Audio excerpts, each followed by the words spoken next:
Hello, everyone, and welcome. I'm Vadim, and I'm excited to walk you through the steps of launching a successful AI product. At Datapipesoft, we specialize in using AI to transform businesses, and today I will try to share some insight on how to do the same from the defining your business goals till you launch MVP and then scale your MVP in production.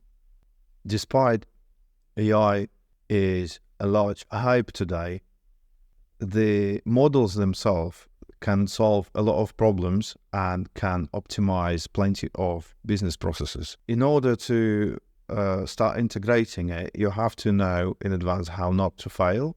And I will try to guide you through common mistakes and common pitfalls. Then when you decide to integrate AI into your business, you know what not to do from the very beginning, instead of paying a lot of money for your own mistakes, which potentially could be avoidable. So let's think about why projects do fail, and then we go to how to successfully launch them. First thing is lack of clear business objectives. What means is the problem to be solved by AI is supposed to be well defined beforehand. And this leads to another problem, which is unrealistic goals and expectations. What means is that business people sometimes do not understand what AI model is capable of, and this leads to misinterpretation of the development work. So they think AI is some magic, all-known, another human being which you hire, and this human being is a million times smarter and faster, and also on the top,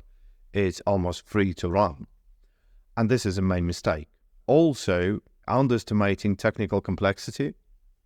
This is another problem, especially when compared against classical IT solutions, which could be much more simpler and easier to install and support.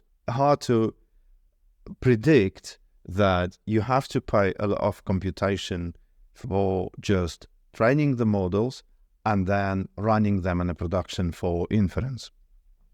Or if it's a complicated pipeline, then they have to be updated on the fly, which also increases the complexity of computing infrastructure. Then business frequently doesn't understand value of the data in AI projects. That means that first, the data is expensive and you have to obtain it. Then you have to understand quality of data, and it also questionable from time to time. And you have to engineer it. What means not only you've bought data yourself, or you obtain it in some another way, like you putting your meters somewhere, or your organized streams in order to collect a lot of data before you start using it.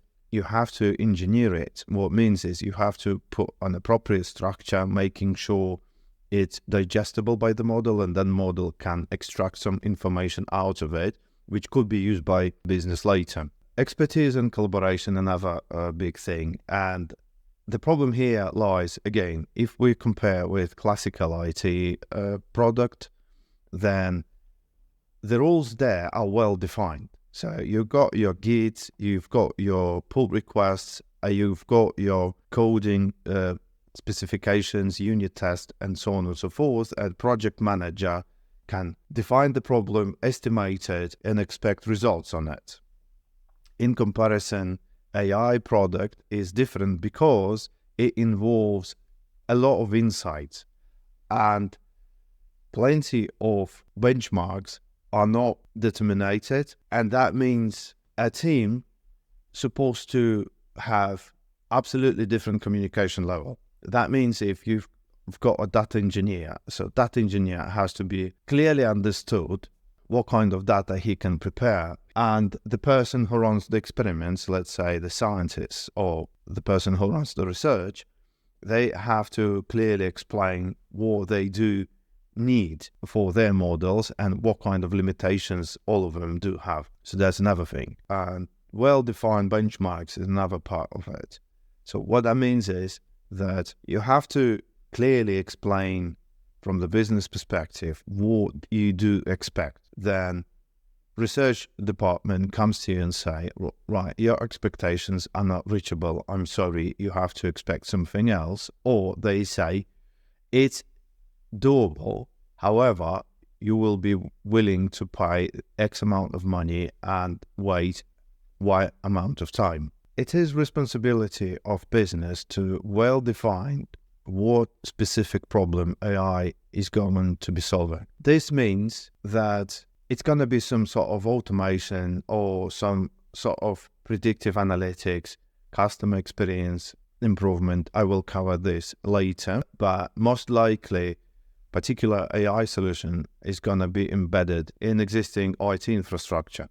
So, for example, we've got a project where people work with images, and there is a requirement for image quality to be improved. So, for example, the sky is supposed to be more blue and look nicer, and the same applies to a lawn. And this particular thing could be done by 1 or 2 AI models, right? So there is an infrastructure where people do upload their images, so you embed the model somewhere there where image, before it gets into the storage, goes through the model, getting improved, and then used by the customer. So that's one case. And the business goals, they supposed to be measurable.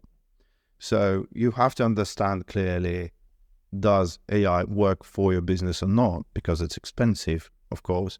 So you have to be able to measure KPI. So, for example, you have to understand that sale increases, and ideally, in ideal world, if you've got those capacities, then you can have 2 teams, one of them with and another one without AI, and then you just compare them, and then you see that approach works, and then you scale it to all others. The same works for reducing costs.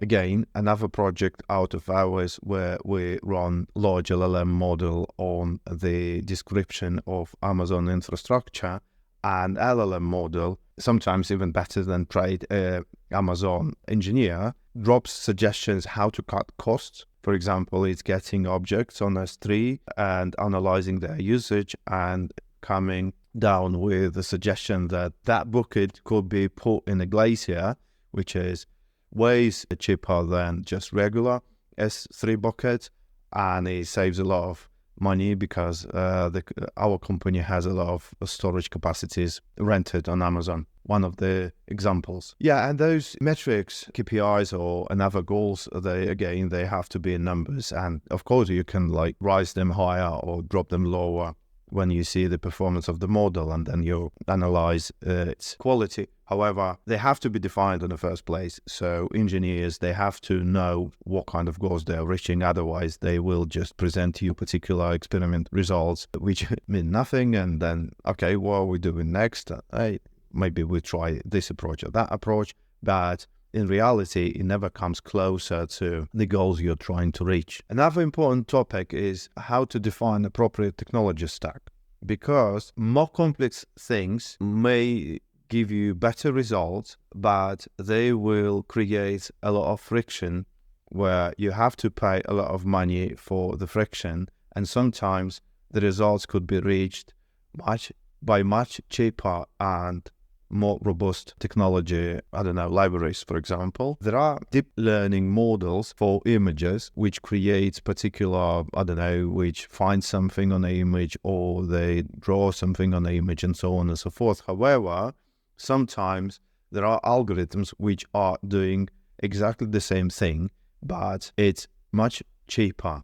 So I'll give you an example. So for example, we are looking for particular objects on the image, and we compare those objects and find commonalities. But in a CV2 library, there are algorithms which do exactly the same, but in this case, you're avoiding creating data set, you're avoiding training the model, you're avoiding GPU inference, and all you have to do is just apply simple CV2 algorithm. That's one thing. Another thing is data infrastructure. Again, this is quite a complicated part when either you rent out the server with few big disks and doing all data preparation on the server, or you are using cloud computing and the data is all over the place, and then you are paying for network throughput with, I don't know, time delays or even money. It depends.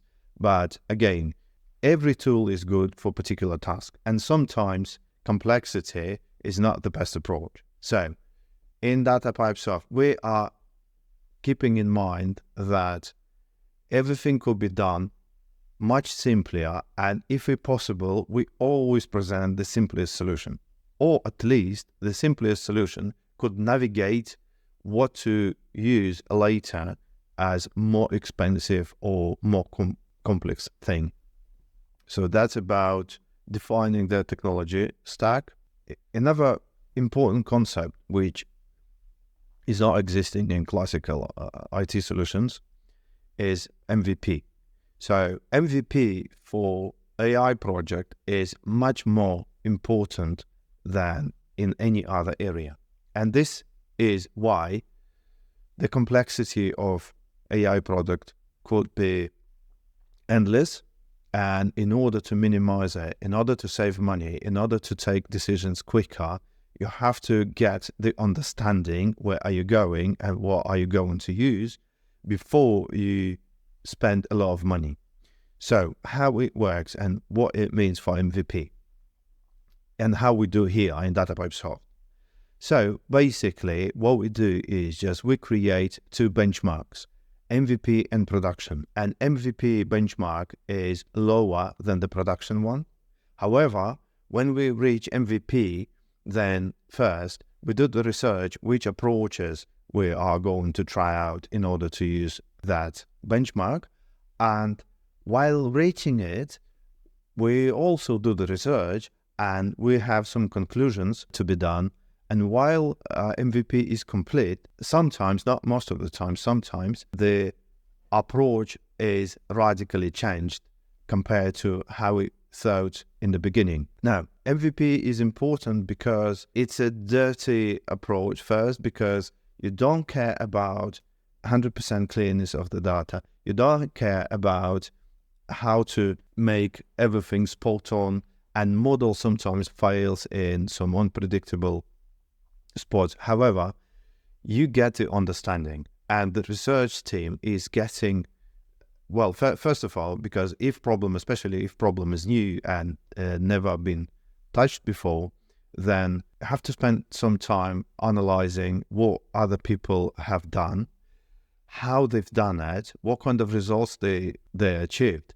And then once this baseline accuracy reached, then you understand that, okay, on the market, particular people have tried this and that, and we can expect that we can reach particular results ourselves with our production model.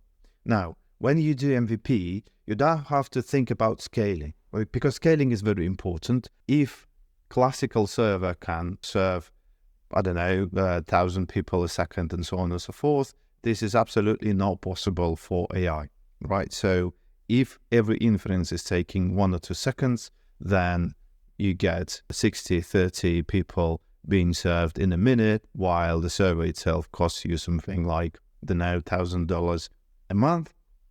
So calculate yourself, are you getting anything out or not?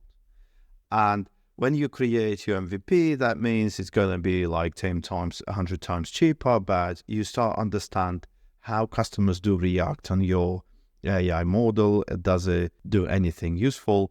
And the main important part is the understanding how to use AI model in your particular project. Another thing is you can start with different data sources.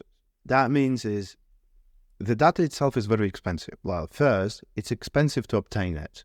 You have to find sources of data. You have to find where these data sources are. Then you have to label it.